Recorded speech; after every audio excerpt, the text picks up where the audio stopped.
In every interaction, every moment that you're in contact with another human, from the checkout person to the garbage collector to your friends and family members, your professor, business colleague, in an elevator, at the ballpark, at a restaurant, or online, make it about them. Always make it about them. Put all your energy into lifting the other person up.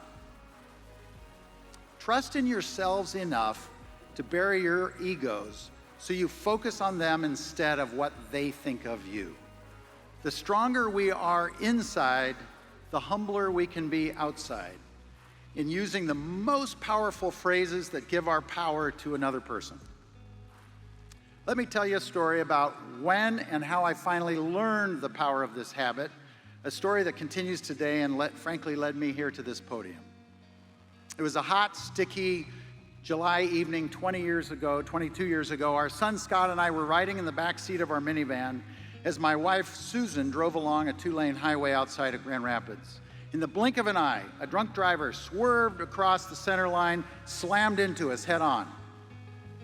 The explosion ripped the roof off the car so that I could jump over what was left of the front seats to find Susan slumped down, a golf ball-sized hole in her forehead pushed back into her brain. Her breathing and her heart rate had stopped.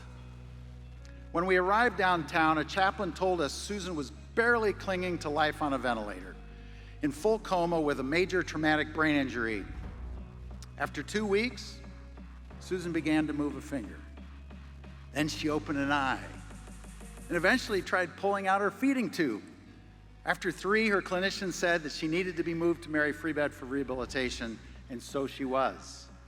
This was a life-changing situation for us, all right, but little did we know how much this single event would eventually change hundreds of thousands of lives.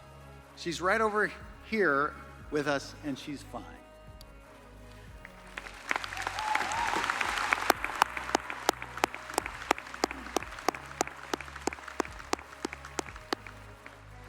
So my passion for Mary Free Bed runs deep and unabating, precisely because of the way the team members there lifted us up in every interaction.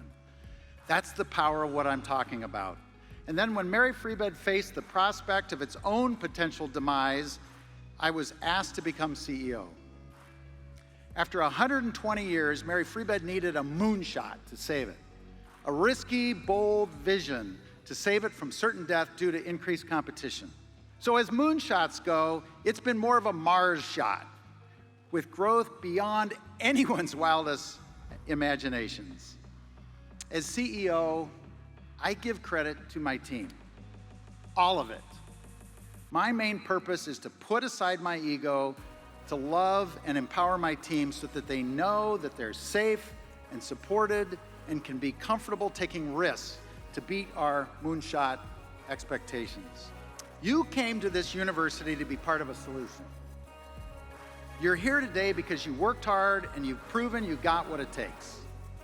May each of you be enriched with the courage to bury your egos and the passions to take your own moonshot, with the knowledge that lifting up others is the greatest habit for success. As M.E. Davenport had said, in making a living, in making a life, and in making the world a better place.